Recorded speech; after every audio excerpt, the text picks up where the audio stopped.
All right. Testing.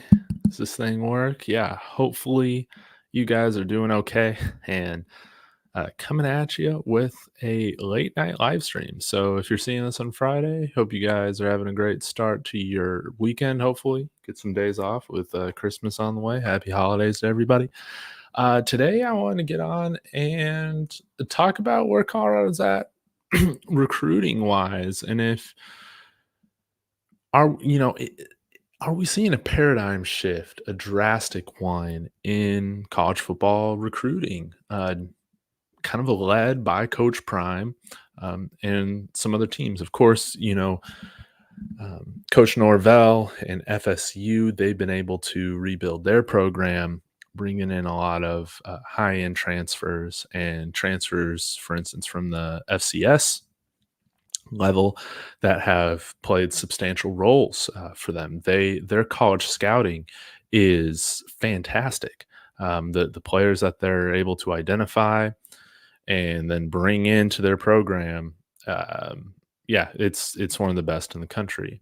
So, what I was wanting to talk about with Coach Prime and what we're seeing right now with Colorado is I mean, this is interesting because we're seeing an even right now a more drastic approach towards the transfer portal. So, and I'm gonna go ahead and share my screen. So you guys got something to kind of follow by right now, okay? But we do have 5 freshmen that have signed, and we have a sixth in Jordan Seaton. We'll find out if he signs tomorrow. Yesterday talking with Rawhide, obviously I was disappointed he didn't sign yesterday, but guys, it's us or Maryland, right? I mean, if it's between us or Maryland, Colorado's got to be winning that, right? Um, that's just the way that I see it, okay? But we got 6 guys that are freshmen coming in right now. Jordan Seaton, one of those guys. Question mark. I guess we'll find out tomorrow. And then we got 16 transfers coming in. That's 22. So right now, 6 of 22. You know what that is? That's about a quarter, 27%, right? And I'm wondering now with kind of the transfer portal era where you can get guys that can come in here, not have to sit out a year anymore, NIL, all of that. Are we kind of taking this approach where, yes, we want to bring in freshmen that can play, but then, okay, if we're going to talk about depth, if we're going to be talking about, overall improving the ability of your team in a short amount of time, um, would we rather take a chance on a guy like Anquan Barnes or Quincy Wiggins rather than bringing in another 3-star edge that's going to need some time? Who's bringing in a 17-year-old body, in a sense, and I think there's a lot of, for me, like just looking at this logically, that makes a lot of sense. Now, the one, I guess, big disadvantage for this is that if you're constantly bringing in transfers, your roster is going to turn over more and more often. You're dealing with guys that very rarely will have 4 years of eligibility if they're ever coming out here, and so you definitely need to make sure that, I guess, you're hitting a little bit more than you're missing, right? And I mean, that one makes sense. A lot of these football classes or recruiting classes that CU's had in the past, again, we're bringing in a ton of, 2 or 3-star rated guys, right? And we're just hoping, some of them hit. That was kind of the approach I think this past year that Coach Prime took, where, of course, because we had to get, essentially 60, 70 new guys in here, we were able to bring in 30 plus guys as well as bring in 30 plus or close to 30 true freshmen as well from the high school ranks. And, we've seen that some of the freshmen, they've had their moments. I think some are still developmental and they're going to be playing more substantial roles as time goes on. But again, like, why? I guess I'm going to ask this question for you guys. It's just a hypothetical, but it's like, if you can get guys uh, that already have some development, why would you take your chance on a kid that's younger that's coming up a level? You know, again, I guess maybe they have more of an opportunity to realize more of their potential, but I'm wondering, and this is what we're going to see if this whole thing, um, when it goes totally in the direction of transfers, when it's not balanced out very much, how we're going to see rather how this plays out. But I do wonder, and this is total speculation on my part too. But I have been wondering in terms of like NIL money, NIL distribution, what the program decides to do with all of those funds.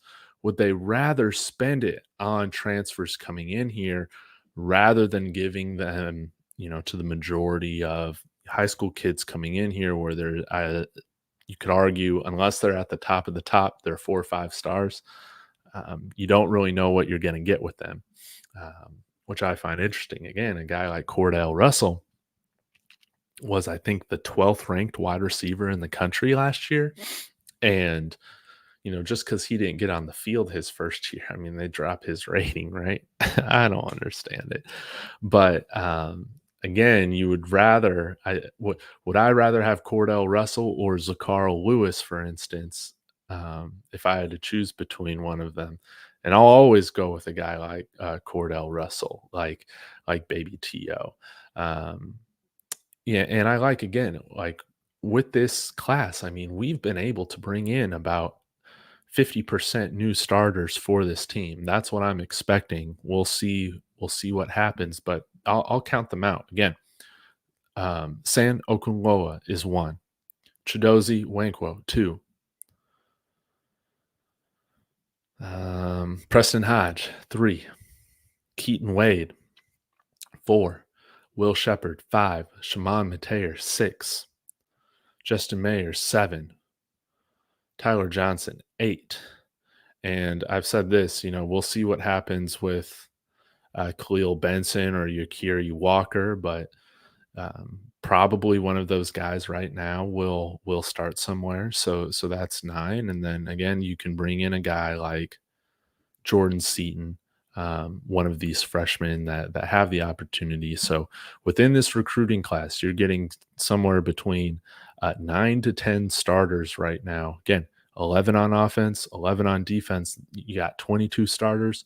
We're bringing in 9 or 10 new ones this year, at least right now. And again, we got through January or February. I forget to see where this whole thing goes, but that is substantial. If you're recruiting 80% freshmen rather than 80% transfers, you're not able to do that. Or I guess you are able to make them starters, but can you expect to be competitive? I don't think so. So this type of approach, I think it's going to be very interesting to see where we go from here, especially when we got guys like Okunloa and Cordell Russell that have multiple years of eligibility. And I mean, we're not even talking about guys um, like Quincy Wiggins or Anquan Barnes. If they do take that jump, now we have somebody who is an elite athlete that can play a productive role that we can depend on, that we might not have been able to get in the past out of high school. So yeah, like overall, I wonder if this thing is successful this year. I think this next year CU is on the path to have a winning record, to get that bowl game, to get to that win, contend for the Big 12 title, um, all of that, definitely. And if you see there be success with this model, I wonder if you'll see more schools take this drastic approach where, hey, let's just focus on getting freshmen that we know can play, that can hold their own, that can contribute if they need to be leaned on to some extent. But at the end of the day, the focus is going to be bringing in more quote unquote, older players or like grown men to play. Maybe some of these other high schoolers that would normally be recruited by such, big blue blood programs, maybe they have to go somewhere else for a little bit before they hit the portal. Maybe they have to show it at another school or at a G5 before they're recruited up to a place like Texas or Alabama, Georgia. Hey, see you, right? So that's kind of like what I'm thinking. Maybe college football, the different levels will start to even more now reflect more of kind of a feeder system for the college football powerhouse programs. So, it, I and this is what I think is funny too. If you listen to Big Dog Chico and Coach Hayes, their debate. I mean, there's been a lot of talk about, hey, does does Coach Prime need to be doing more in-home visits and all of these things? And one, I think Coach Prime, he's going to do him. I think right now, again, if we compare with where CU was at prior to Coach Prime, which where we're at now, he's doing a phenomenal job, and he's a very, very, very good recruiter. I do wonder. And I don't know how often he does these in-home visits. The way that I kind of take this is, or the vibe that I kind of get from it is that, he'll do them every so often, but not very often. Um, I think if he were to do them more often, you would see guys, you might see more guys from the high school ranks commit here and sign here. But I also think, okay, it's clear that his focus and his vision is to really kill the college scouting, really kill the transfer portal and build that way. And you don't necessarily you don't do in-home visits with transfers. Transfers already live on a campus somewhere. So that's kind of like what I'm getting at is like I think that Coach Prime's time, the way he's spending it, the way that I'm speculating or the way that I'm like reading everything is that, hey, like it's clear that he's focusing on the transfers right now. Again, 75% or so, a little bit less than that of this class is transfers right now. Will we add some more high school players? I think we will. I was saying throughout the year, I was expecting maybe 15 to 18 freshmen. Maybe I even uh, overestimated that number, which is kind of funny. We'll just have to see. But like overall, and you see it reflected in the rankings, hammering the transfer portal, bringing in college football players, already college football players to play for you. Um, it's I mean, it brings our class up to 21 right now, even with losing three commits and all that. So very interesting. Again, I don't think that every college football program goes through surprises and flips and all that, such as like a Montre Bradford. I think that thing just kind of came out of left field. That's how I kind of read that based off of how Montre was speaking about it in his post uh, press conference interview or whatever, where he announced he was going to Georgia Tech.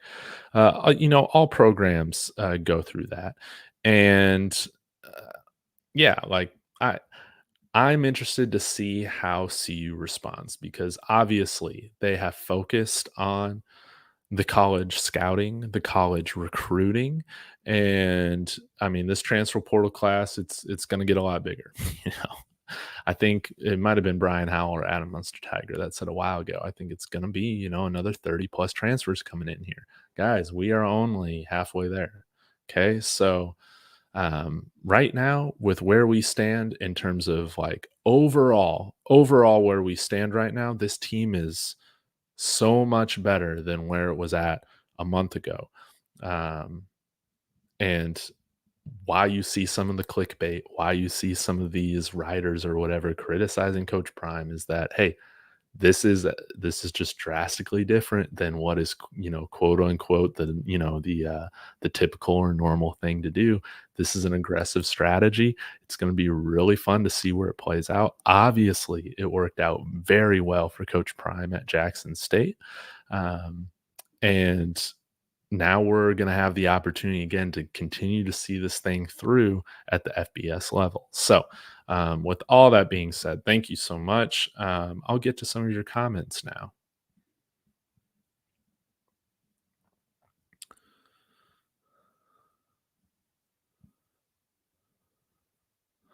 All right. Checking with Tony. Appreciate you, man. Yeah, I had a feeling Seton stuff was playing watching the well off just now. Yeah, I took a little look at that and but again, guys, like I just want to say this to remind y'all, man, this college football game, it is ruthless, it is heartless. Nothing that happens tomorrow like will surprise me, whether he signs here or doesn't. This is a brutal game where everybody's trying to get theirs, and not very often do you see people, I don't know, stick to their loyalties. Green Creole, I appreciate you. Hope you're doing well. Hawkins, you too. Plug news, yeah. Dion Jr. posted Seaton and Shador talking on well off. Yeah, I guess they were talking about their jewelry, their chains, all of that.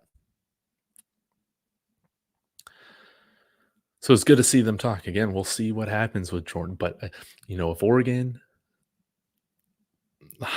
does what they did with us with Bedford, I guess it is what it is. But if it's just between CU and Maryland, I mean, you got to come to CU, right? You got to. I know he's from Maryland, but I mean, come on. We'll just have to see. Seton is in Miami with Shador currently. Oh, okay. There we go. I love it. Oh, Trucking with Tony, SMU did the same, told high school kids they're only offering 7 freshmen. Oh my goodness. Oh my goodness. Okay, I'm going to check this out right now. Let me go ahead and pull up SMU. And SMU, man, they're going to be fun to watch next year in the SEC. Okay, they're at 18 commits. Okay, let's pull up SMU as a comparison. Thank you, Tony. Thank you for bringing that up. So they have a very similar model. Um, I need to get rid of this. So right now their overall rank is 60. Composite rank with the high school, that's 88, and then transfer rank is 14. So they've only had 10 guys, so a little bit more than 7, but the principle is still the same. Okay, they're bringing in 10 freshmen and guys that can play. DeSoto, state champion. Okay, back to back. Brandon Booker. Duncanville. I can't remember if they won the title this year or not, but they're always in it. They're one of the top programs in Texas. St. John Bosco. Um, yeah, Tyler. Very interesting. Cedar Hill. Okay. Anyways, transfers. Very interesting. Okay. Oh, so that's where Ashton Kozart went. Okay, so they're bringing in transfers from big time programs, guys. Look at this. Very interesting. Oregon, Utah, Ohio State, Oklahoma, West Virginia, Miami, Georgia. Oh, they got Mike Lockhart. I forgot about that guy who visited. They got Nate Anderson too. Dang. Okay. So yeah, Savion Bird. They got him. I wasn't looking at the names, but yeah, they got some players. They got some guys that I was hoping CU was going to be able to grab too. So that's all very, very interesting. So guys, keep your eyes on SMU too this year. Again, when you're bringing in 8 guys, all Power Five guys, all big time programs, that's going to be very interesting. So yeah, I think we are starting to see a paradigm shift where um, again, why take a chance on a 3-star guy if you got a guy that was recruited by LSU as a top 50 player and just hasn't been on the field yet? Again, there are always reasons for why guys don't get on the field. It could be something like, hey, they've had some NFL draft picks right ahead of them. Totally understandable. Other times, man, like it just doesn't work out. Like it just doesn't play, or it doesn't play out the way you want. Savell Smalls is a example that I've used before here of an example where you're just hoping that the change of scenery, former 5-star guy coming out here. Okay, so this is opportunity to produce, and we barely saw him this year. I'm wondering, by the way, if he should just convert over to tight end that he also played in high school because we need some tight ends, right? But I would still much rather always take a chance on a guy who's highly recruited most of the time and put most of my energy towards those guys or other productive college starters than always going through high school. Now, there are other programs that that have the ability to, I mean, they crush it in the high school ranks, and they are, I mean, a lot of the top programs. Look at it: Georgia, Alabama, Miami, Ohio State, Oregon, Texas, Auburn, Oklahoma, Florida State, Notre Dame, LSU. um you know I mean, that's always nice if you have that track record of being able to bring in the best players and develop them. You can get that pipeline going. But if you got a foundation that's starting at zero, what's the quickest way? What's the quickest way to become bowl eligible? Is it going to be by bringing in 80% high school guys and developing that way and having a lot of freshmen and sophomores on the field? Or is it going to be by bringing more grown men in here, regardless of how well they've played? Rawhide and I have talked about this on air, off air a little bit, but he's like, hey, if we had just more high school guys out there, it doesn't really make a difference. We probably still win 4 games. I guess so.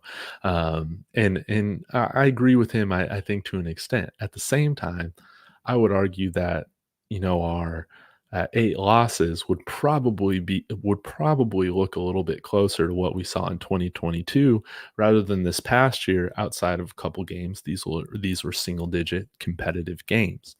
But at the end of the day, you are what your record is. But I do think that taking a couple years with this approach is going to serve CU very well this year. And it's going to be fun to see how, um, SMU does it. Sorry, I was sharing the wrong screen.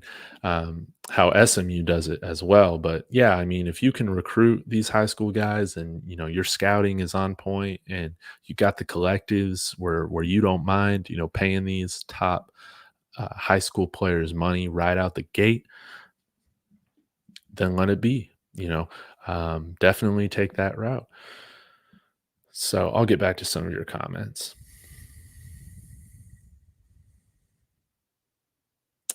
Let's see here. QB and the online clowning in Miami all weekend. We ready, we coming. Photo shoot announcement loading. Man, I love that. So I but okay. So if this whole thing was planned, can you like help me understand the calculus like out of all this? Because um I mean, I would imagine like I was expecting, a bigger high school class signing yesterday. I even tell my video like yesterday was strange, right? Like it just felt strange. And it's not that I feel like we're doing a bad job recruiting.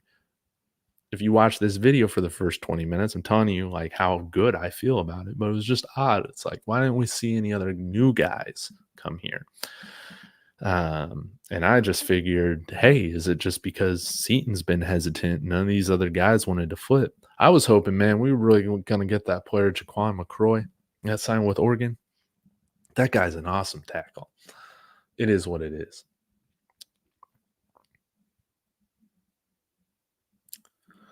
I knew Prime was helping Seaton troll the media. That thing had Prime written all over it. So is this like 100% thing? Like maybe I missed this. So this is like 100% deal, sealed deal type of thing. Because again, like what is there to gain, I guess, by doing this? Like, to me, it just makes more sense of, like, a teenager being a teenager, right? Um, but maybe, maybe that's why I'm sitting here in a random extra bedroom, in San Antonio right now, and I'm not flying around with all these recruits and, living the high life or whatever. Maybe all this has just gone over my head on, how something like this benefits players.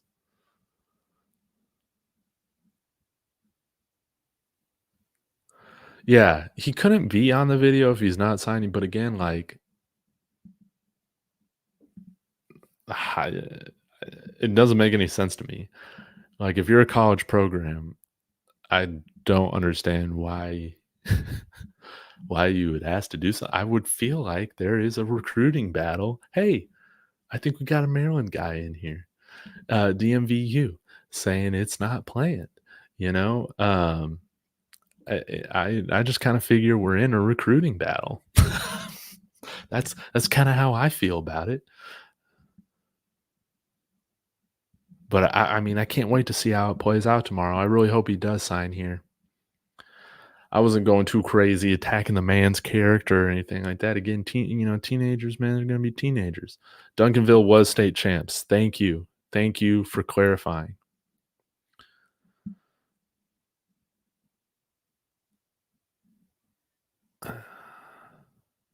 Any word on Aaron Butler? I think Texas came into the picture. Um, I think Arizona was in it too, but Texas got in it late because they had one of their wide receivers flip to Alabama, if I want to remember correctly. And man, I would love to see AB at Texas, right? Um, I do think that Arizona probably still has the upper hand with him. We'll just have to see.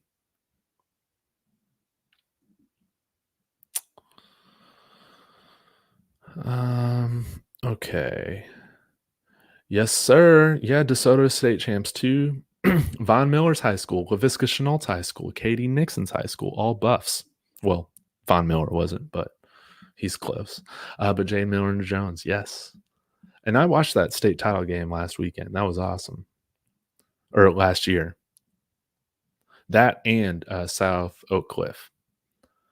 And I mean, those guys can play. Didn't uh didn't South Oak Cliff have like a 5-star corner that started for Texas this year as like a true freshman? Impressive stuff. Man, they got that oil money, man. Yeah, SMU, man. A lot of people hate on SMU because of what they're about. They just got a little sloppy with the books, 50 years ago or whatnot. But I think what they're doing, man, it's bold and it's kind of cool. Just saying, you know what, ACC, just let us in. You don't got to pay us a dime. We'll finance this whole thing ourselves. I mean, that is like some mob boss stuff. So we'll see how it goes. You have to understand that portal focus is not sustainable for most programs because of money. Correct. This portal heavy um, that only means that the rich get richer. I think you're seeing that on the high school level, for sure, and it's probably why you've seen, I mean, dude, like, all these blue bloods are having I mean, they're killing it. I guess Miami is kind of the one surprise, right?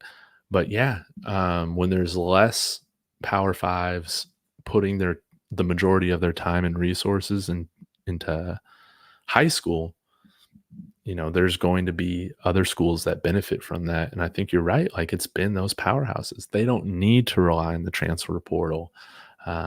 Whereas a school like CU definitely has.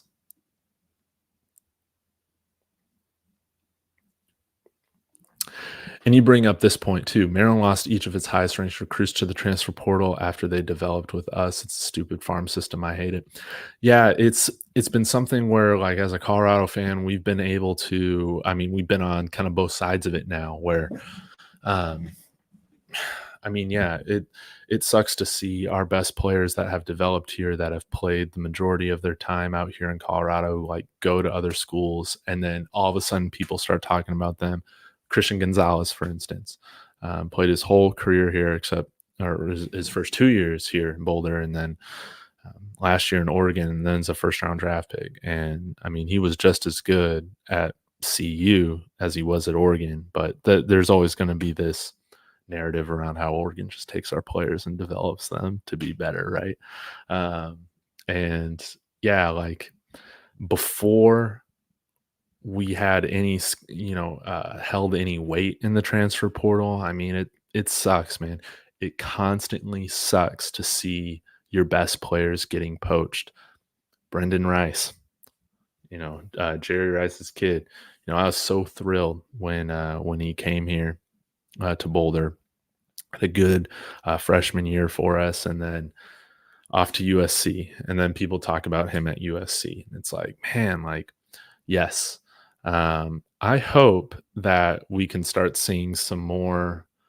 My opinion's kind of shifted on this a little bit over and over, but just a little bit more with both coaches and with players, but just a little bit more like a gate around this whole thing. Maybe a little bit more restriction isn't the right word, but more structure put in place, because again, like it wasn't fair to us years and years ago. Well, not years and years ago, but in 2019 rather. Yeah. Like Mel Tucker has a 5-win season. He signs his entire class here, which was the highest class that we've had in CU in quite a while. And literally a week after National Signing Day closes in February, he's off to MSU. And that was really the thing that like kicked off us becoming really, really bad, because we were always kind of like better bad, right? Like a lot of 5, 6 win seasons, right? But then once Mel Tucker left, and all those kids, I mean, they ended up playing for CU, such as like Christian Gonzalez or Brendan Rice or some of these other players. I mean, Tank was a Mel Tucker recruit.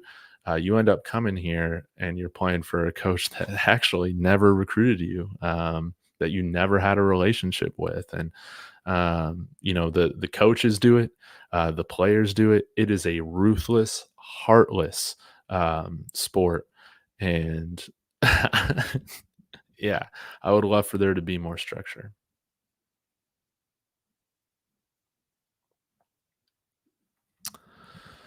Authentic news, uncut, salute. Hey, I appreciate you. It's going to be litty here at CU. Yes, yes, yes, yes, yes. This is going to be a great season again. This was a great season, not in terms of the wins and losses, still better than what we had, but uh, just building, seeing the flashes, being hated, like the fact that other fan bases hate us. It's so new and refreshing. Or like people want to see us fail when we won one game. It's so odd, right? The fact that we're relevant, that people care about us one way or the other, whether you love us or hate us, it's awesome. And it was great to be a part and feel that this year. This next year, man, we're going for those wins. Our interior part of the line has really improved. The big question mark that I have right now is over at tackle. Obviously, I feel better if Jordan Seaton signs tomorrow. A lot better. I am a little worried about Khalil Benson in terms of maybe what some of y'all's expectations for him is. I think he's a pretty similar player to Savion Washington. He played better line talent, though, at the Big Ten. Very highly rated as a run blocker. He was the worst rated offensive lineman in the Big Ten against the pass last year. Pass blocking, which is kind of opposite of our guys, because Savion actually did very well in the or pretty well in the pass blocking. We're just gonna have to see. But can Coach Wold help coach those things out of him that were leading to why he was so ineffective against the pass? I've wondered if he should just kick inside, because he's played, I believe he has played some guard and tackle. Eh, we're just going to have to see. But again, guys, like I've been trying to say this, like Savion Washington, um, it was rough after the bye week, after he came back early from injury, because literally a one-ankled Savion Washington was better than any other player we could have thrown out there at right tackle for the rest of the year. He played well when healthy. We still need probably 3 or 4 more offensive linemen. That's what I'm hoping for. Now we did get Houston from FIU. They did update his weight to 275. Okay, I did see that, and maybe we take a look at this Hawaii tackle. That, I mean, they were saying he was 280. There is no way he is so much bigger than that. But grayed out pretty well. Had a decent game against Oregon. Bring him in for some more depth development. David Connor, transfer from Florida. We'll see what he can do. Another year. Sad, I think he tore his pec. That's why we didn't see him. So we're just gonna have to see.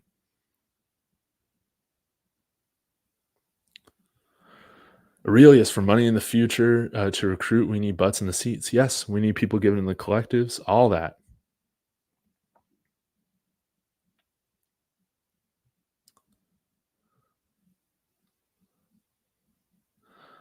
Let me see. I'll go for about 5 minutes, which means I'll probably go for 10. Y'all know me. I just lose track of time when I am so in the flow of things. AP David, you hear that flute playing? That's Prime and Seaton playing the fans and media like a Pied Piper for views. Once again, Coach Prime has the entire nation's on eyes on Colorado. Again, I got no problems in playing for clicks. I mean, here at David Talks Buffs, I play for clicks, right? But like, I know like all press is good press. Like for the most part, there's that saying, right? I just don't understand like what what is the payoff? What is the payoff? I mean, that we're in the headlines a couple more days. Is that what it is? I, I don't know, but we'll see. But that is, I guess, good news. But maybe I'm just guarding myself because again, we've had a head coach leave here after signing an entire class and then saying he had no interest in the Michigan State job. It's like I can't, I can't believe anything anymore, guys. just, I just can't. I just can't. I do feel like it's a legit recruiting battle. Maybe we've already won it. Maybe we've already won it. Um, but we'll just have to see. But what I hate, man, is that regardless of, again, just all these all these people, man, once a guy doesn't commit to their school, it's all of a sudden he's a bad character guy, yada yada yada. I just hate that, man. I just hate that. No. Gotta remember, man, these guys are 17, 18 years old. Do you remember when you were 17, 18 years old? I do. I was very stupid and made a lot of stupid decisions and for dumb reasons. So I ain't gonna judge any kid, man, that has the world literally at his fingertips.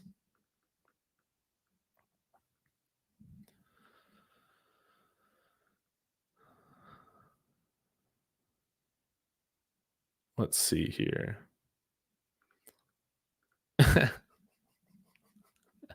Man, you guys are cracking me up.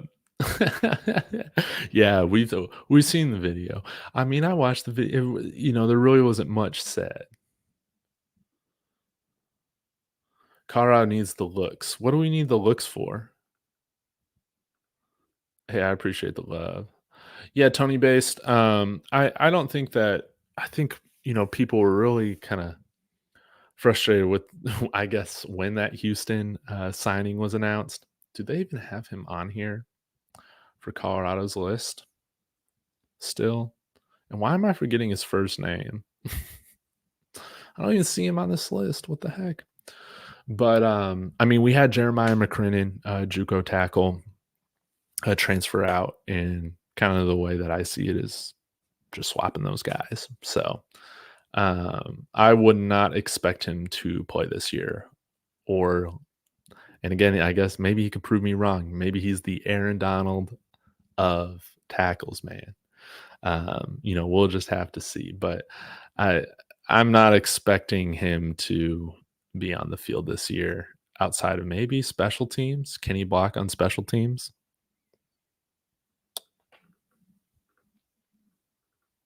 Let's go. Up the go. That's right, Ivan. Let's go. But, I guess we should look to see, like, what other top high schoolers haven't signed yet. I guess that would be kind of interesting because I know a lot of the targets that, we have talked about or speculated or, like, hoped have, that would come to the Buffs or that visited, ended up signing with other schools. So give me 1 second. Let's see, if Jordan Seaton signs tomorrow, are there some other guys that we can bring in? Hold on. How do I navigate this?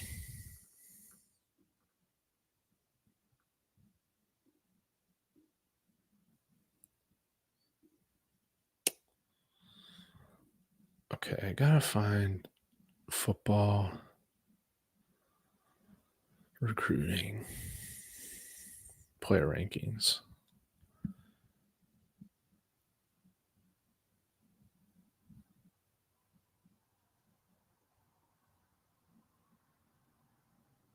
Okay, so if they don't have a green check mark, that means they haven't signed yet.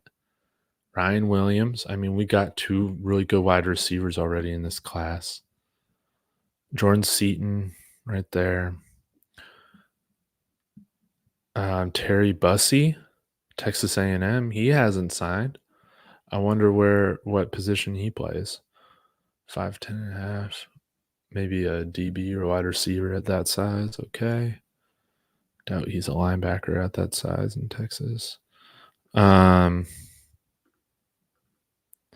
Another A&M guy, Dominic McKinley. Okay. 6'5" and a half, 280.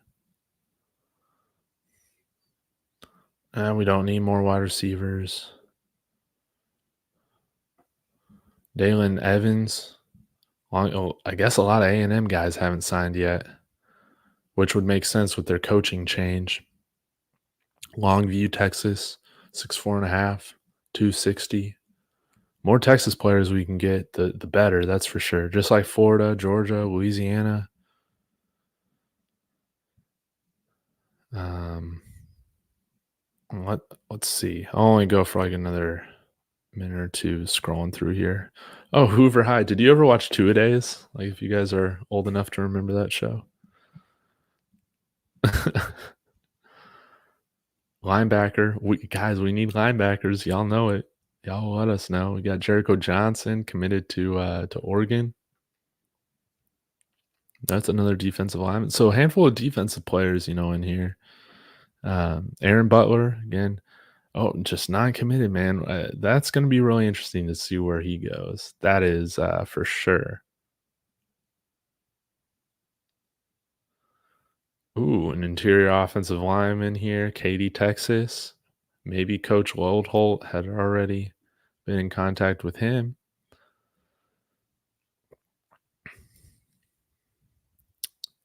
But yeah, maybe there's the opportunity for us to get some more flips. I know Adam Munster Tiger did tease that we were getting a pretty substantial transfer as well.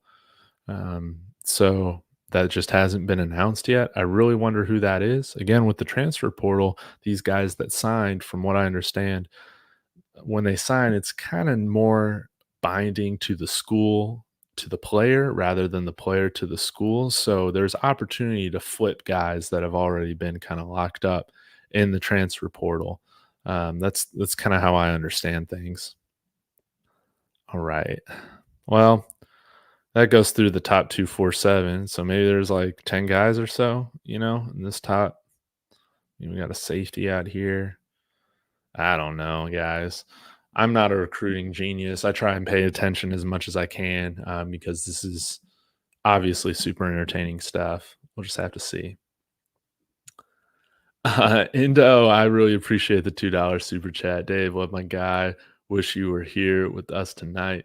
Yeah, yeah, yeah. Man, I was watching Rawhide's panel, man, for quite a bit, man. Y'all are always entertaining, always giving me a good laugh. Always, I mean, tomorrow I finally go to the real barber shop. get myself a real haircut, which is really needed. But man, I love going to the barbershop every time and cracking it up with you guys. But yeah, after hearing Rawhide's channel for a little bit, I was like, man, I gotta get on. I just gotta get on here and give my own little spiel. Man, Kevin Riley, man, I really do appreciate it. Um, Thanks for being consistent with your coverage of the Buffs. Deion Jr. just put out a video, and at the end, Shador's FaceTime with Jordan Seaton. I mean, you got to see that as a good omen, right? I just I just can't let myself now get too excited until I see him sign. That's just how it is, man. I've been Mel Tuckered one too many times. But I thought, man, this man can't go on undisputed and do an interview with Rich Eisen, talking the way he was, and then flip a week later or whatever it was, right? 2 weeks later. We'll just have to see. But it seems like, yeah, all y'all are kind of taking this is that he'll sign with CU. And we'll just have to see. And guys, just I don't judge any of y'all, man, for how you guys were interpreting Wednesday. I mean, everything's just up in the air yesterday, you know? We don't know how it's all going to turn out. But I appreciate the love, Kevin. I love getting on here and chopping it up with y'all.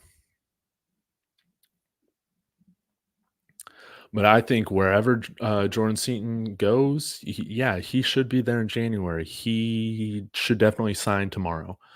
That would be really dumb of him not to sign at all, because then he can't be here or be at his school of choice in January. I really hope it's here. Um, but man, if Oregon's or not if Oregon, screw Oregon, right? Dan Lanning, man, he's a heck of a coach, but I mean, hate the individual, man. Hate his face, man.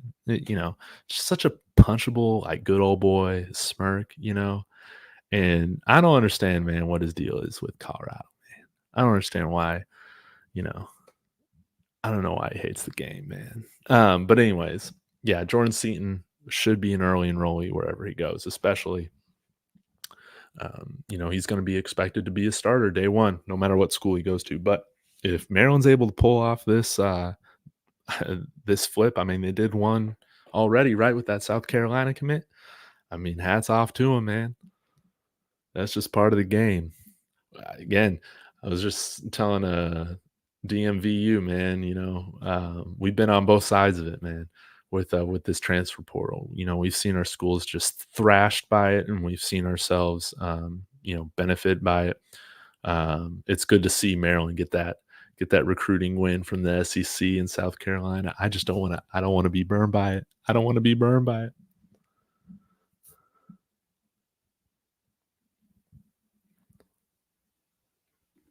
Dave, I'm like 85% of my predictions, man, and my credibility dropped after I saw the video last night. Yes, Dave, he's signing with CU. Well, hey, I dude, it's all up from here, man. You don't got to worry about me giving credibility takes on here, man. I mean, look at me. I I haven't called anything, so there you go, man. You're shooting way above where I'm at. Yeah, surely not. But again, um, teenagers, man, teenagers. Who knows? Boykins. I think year 3 is when we see the true coach. Travis will be gone and both sons. That's who he came in with it. It will be interesting to see who promotes all of them once they're gone. Yes, yes, yes, yes, yes. And that's the biggest question, right? And I do think, and you guys know that I am very critical of Pat Shermer. Not the biggest fan of Pat Shermer. He's kind of meh, that's just kind of how I see him right now. Maybe, if he is the OC this next year, maybe we will discover that he should have just been a college coach all along, right? Now, I think there are advantages and positives toward having a guy like Pat Shermer call the offense.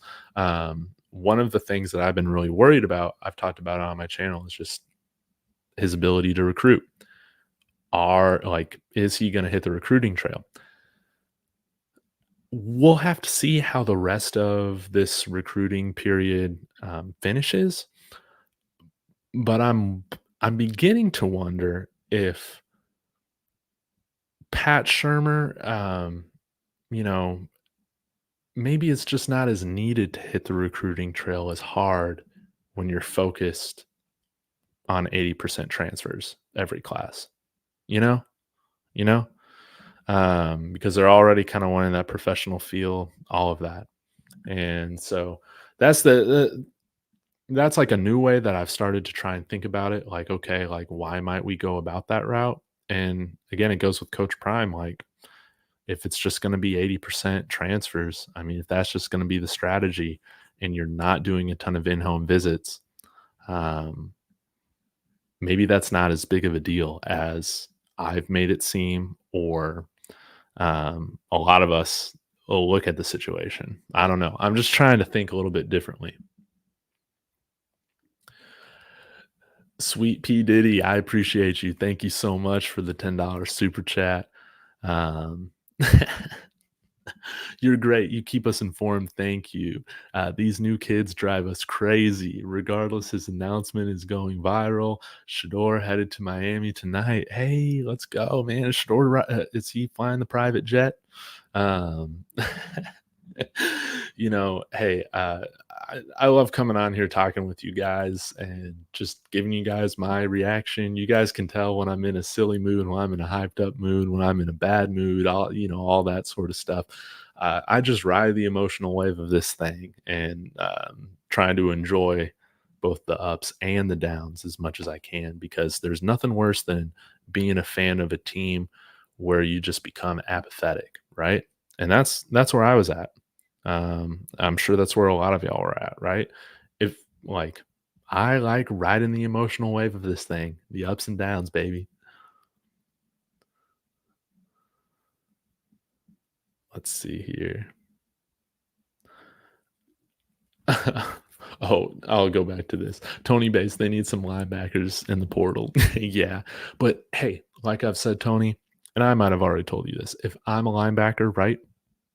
I want to see who they got up front first, making my life a little bit easier. Okay.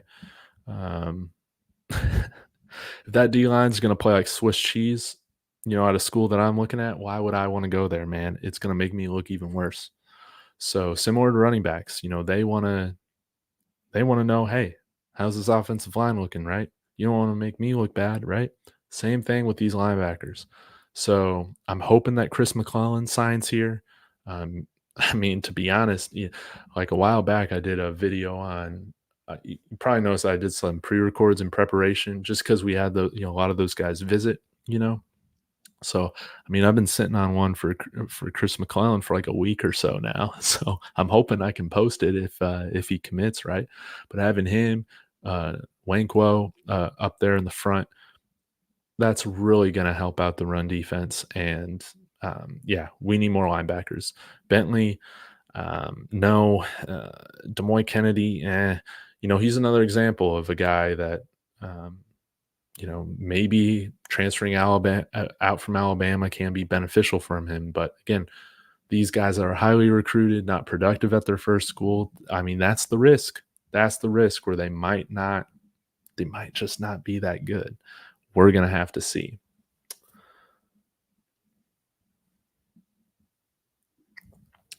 I think Prime and company are trolling Buff fans and college football fans as a whole. Why y'all got to do that, man? I, we've been played with so much. Don't you understand? And this is what I don't get. I just don't get this, Jeremy. Like, I know that when you're pulling the strings, it can be funny or whatever, man. Buffs fans, man, we've been through the quote unquote, buff shit all the time, man. Buff shit all the time. Like I was telling DMVU, man, we're getting thrashed by the transfer portal. Nobody wants to play for us. People are, other teams are blowing us out by 30 plus points every conference game. Like, we're the butt of every joke. We're wondering if we need to go play G5. We have a head coach leave us after signing the biggest class, the most successful class in like 10 plus years, man. Like, there's no need. Coach Prime, see you, man. Don't gotta be doing this to us, man. We've been through enough. Don't wake up whoever's in the next room. Yeah, yeah. Staying with, Lexi's family for a little bit, so her grandpa, so I gotta be a little quiet. Hey, Dave, I really like Aaron Butler. I don't know where he will end up, but I feel that Prime should make a last push for him. The kid is a workhorse and, working hard. Hey, if Aaron Butler wants to come here, I love that. I absolutely love it.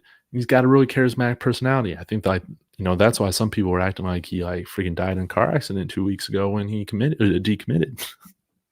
When we got like eight new transfers in here, man.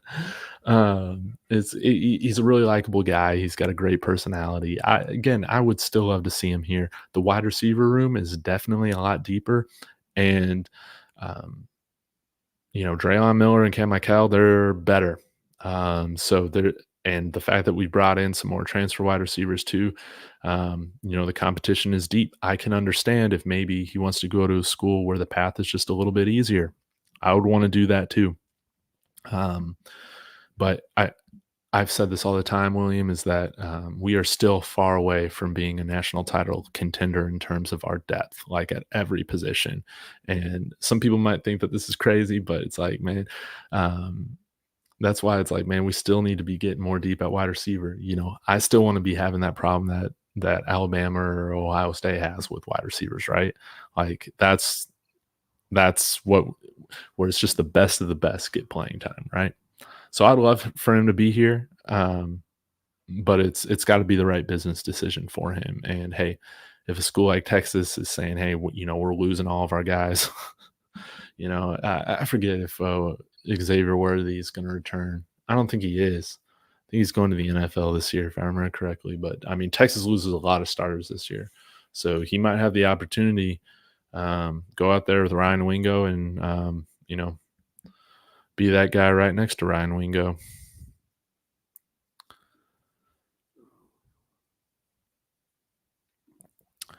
Kevin Riley, how do you feel Dylan Edwards will fit in next year? Hey, that's a great question. This is my hope. I don't know if don't look at this as like a prediction on like what I think they will do, but this is my hope. Like, man, you guys comments cracking me up. Alt McCaskill should be that guy. I don't understand his weird usage this year. I'm glad he redshirted when there was just no clear philosophy with the running back rotation at all. Again, when you're calling 80% pass plays or whatever it is, why do you have Dylan Edwards in pass protection so much as like a 175-pound freshman? It makes no sense when you got a guy that's a lot stockier, like Cavassier Smoke or like Savion Wilkerson back there that can probably pick up a blitzer a little bit more easily. But guys, there's been a lot of chatter, of course, about how tough Shador's been.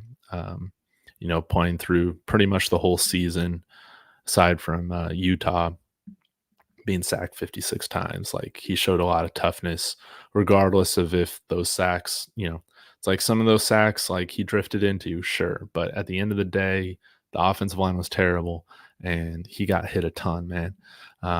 But people don't talk about Dylan Edwards' toughness as much as they should because I mean, that man was not put in the best position to succeed this year, and he was not utilized to his strengths part of the time because, again, using him in pass pro, never missed a game and was just getting, I mean, he was doing his best, but he was just getting destroyed, man, by some of those linebackers, those edge guys coming at him, man, especially with no help from the offensive line. So, um, that's a long-winded way of me just opening up and saying I'm hoping that he's used a little bit more logically. He was used in the slot quite a bit in high school. It would be great to see him, utilized more um, as a receiver, motion out from the backfield. Like these were little things that we just didn't see happen a lot, which is like go and find a mismatch. Um, like where you can put one of your offensive guys against one of their defensive guys that can't keep up. Dylan Edwards is a matchup nightmare, man. He's a mismatch creator, and whoever was calling the plays, whoever was scheming, For the most of the season, I guess it was Sean Lewis. He did not do that job well. No, it's like he didn't care to get Dylan Edwards matched up on a linebacker. Now, all this stuff, I guess it's like how much of it were you going to see when Shador's got 2 seconds to throw, right? But I'm hoping that we see him utilized more in the passing game, more, you know, really outside, like off tackle running plays. This isn't a surprise to you guys. I mean, it confirms everything that we've been talking about. But he was, I think it was essentially he averaged double the yards per carry um, in off tackle run plays versus inside. And like this is stuff that we know, right? So I'm just asking, like, look at the players, look at their strengths, and just try and put them in position to be their best. Yes, Dylan Edwards should be used to pass protect in some situations because you need to keep the defense honest, when he's on the field. But I do hope that his load is lighter this year. I think Alt McCaskill should be that guy. I think Dylan Edwards is the spell guy. I would like it to ideally just be kind of two running backs doing their thing.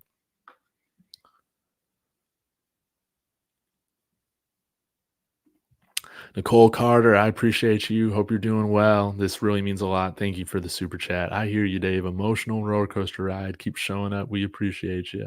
Yeah, this helps me enjoy it even more so, when I can talk with you guys. So thank you so much. It's hard to believe I've been doing this channel for almost a year now.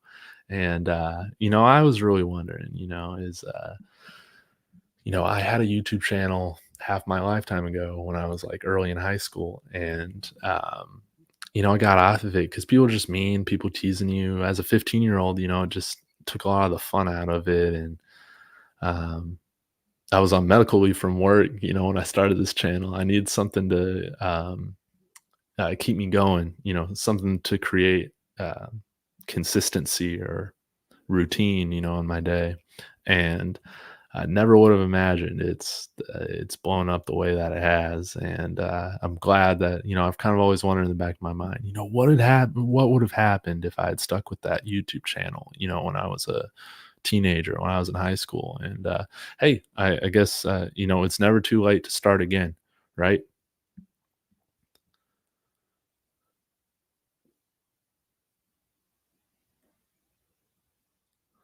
But yeah, like McCaskill, they shouldn't have played him last year if he wasn't 100%. But I have no doubt that he's going to have a great year this year, especially with the interior of the line being substantially improved.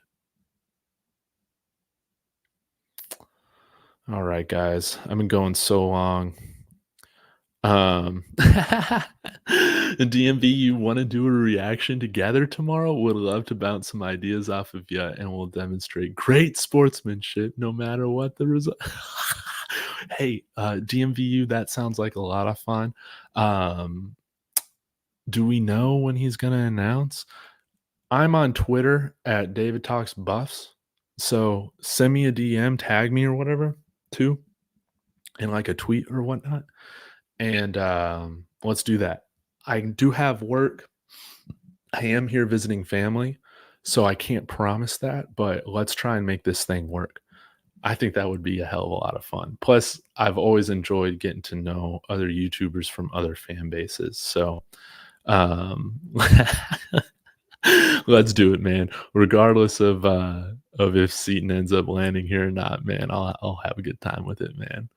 So yeah, hit me up on Twitter and we can get chatting. So um okay, I guess I'll end with this. Jordan is the number one stream thing on Twitter, Instagram, and YouTube. I'm pretty sure he's getting close to getting monetized. Brilliant by Coach Prime. Okay, I got you. If it's about getting the man monetized, I can understand that. Thank you, Richie. That makes sense. That makes sense. All right, guys, I gotta go to bed. I appreciate you guys so much. Again, this is an emotional roller coaster ride. Just enjoy, man. Just enjoy it. Have fun with this. Again, why are we following sports, man, if it's making us angry and ruining our days and our weeks and lives? Nah, man, we gotta have fun with this. We gotta have fun with this. So, appreciate it, guys. Again, shout out to everybody. Thank you so much for the super chats, Indigo, Kevin, Sweet P Diddy, Nicole Carter.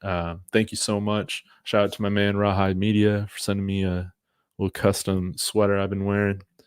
And I will see you guys tomorrow. And as always, Sko Us.